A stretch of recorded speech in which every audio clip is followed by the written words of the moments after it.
Aparat bersama dengan nelayan dan juga warga menggelar syukuran dan penutupan pembongkaran pagar laut. Sementara itu pagar laut yang masih tersisa sekitar 5 km rencananya tetap dibongkar usai syukuran. Langsung saja kita tergabung dengan koresponden CNN Indonesia Iwan Hermawan. Selamat siang Iwan, bagaimana perkembangan di sana? Terima kasih Maggie, dan saya saat ini berada di Pantai Tanjung Pasir dan di belakang ini Pantai Tanjung Pasir ini merupakan salah satu tempat awal pembongkaran pada tanggal 18 Januari lalu, dan pada saat itu di pantai di Tanjung Pasir ini, di lepas pantainya ini, di situ itu banyak sekali pagar laut yang masif dan sangat mengganggu para nelayan. Dan seperti Maggie bisa lihat saat ini sudah tidak ada lagi pagar bambu yang mengganggu kehidupan nelayan yang menyusahkan nelayan untuk melaut. Jadi untuk di daerah Tanjung Pasir ini memang sudah bersih dari pagar laut.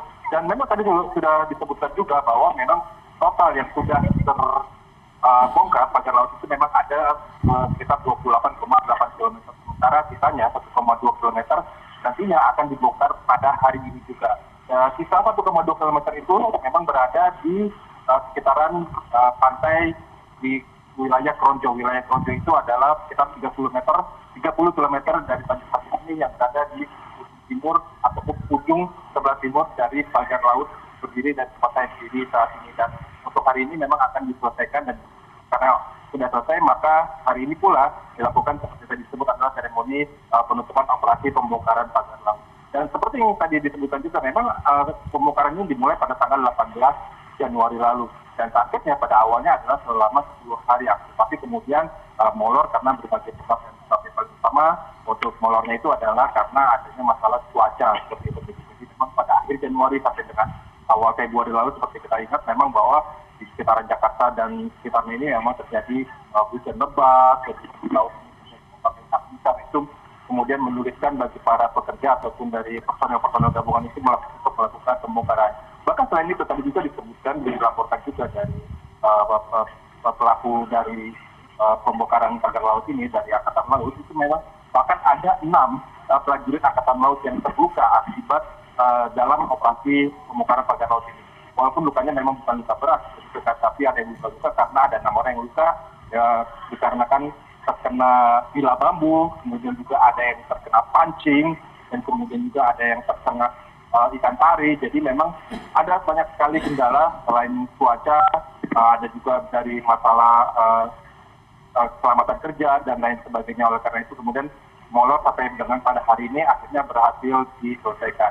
Dan selain itu pula tadi kami juga sempat berbincang dengan pihak dari KKP untuk bagaimana dengan proses hukumnya. Dan dari pihak KKP sendiri menyebutkan bahwa proses hukumnya masih tetap berjalan, bekerja sama juga dengan Barreskrim Polri, karena untuk masalah pemalsuan SHGB ataupun SHM-nya itu nanti akan ditangani oleh Mabes Polri, dalam hal ini Barreskrim. Sementara untuk KKP ini akan meninjau ataupun menyelidiki tentang masalah pemanfaatan lautnya seperti itu. Jadi masalah administrasinya. Dan pihak KKP mengaku sudah memeriksa sebanyak sekitar 41 orang dari berbagai profesi, mulai dari nelayan, kepala desa, aparat desa, dan lain sebagainya, untuk dilakukan penyelidikan lebih lanjut. Tetapi memang sampai dengan saat ini dari pihak KKP ataupun dari pihak yang lainnya memang belum bisa menyebutkan siapa sebenarnya pemilik pagar laut ini, dan kemudian apakah yang nanti menjadi hukumannya. Untuk dari KKP sendiri, karena itu merupakan masalah administrasi, tentu nantinya hukumannya adalah administrasi berupa denda. Tapi kita juga masih menunggu dari pihak Mabes Polri, dari Barreskrim, karena yang diprediksi adalah masalah pemalsuan SHGB dan lainnya. Dan sampai saat ini penyidikan juga masih terus berlangsung. Dan untuk saat ini di daerah Tanjung Pasir sendiri, nelayan sendiri, tadi kami berbicara dengan nelayan, mereka sangat bersyukur sekali bahwa pagar laut ini sudah bisa dituntaskan, seperti itu dibongkar dengan tuntas.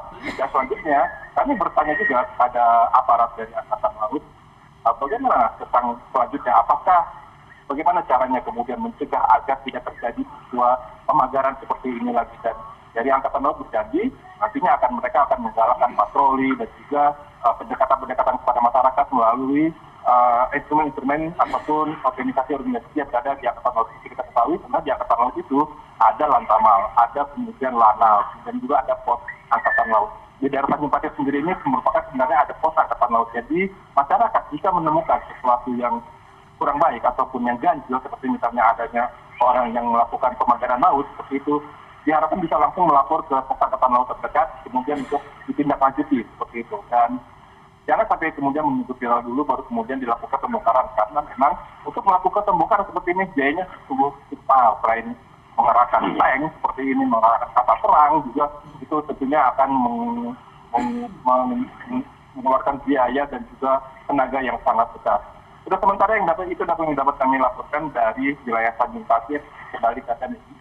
Baik, kami akan terus memantau perkembangan proses hukum pembongkaran pagar laut. Terima kasih Iwan Hermawan atas laporan Anda, selamat bertugas kembali.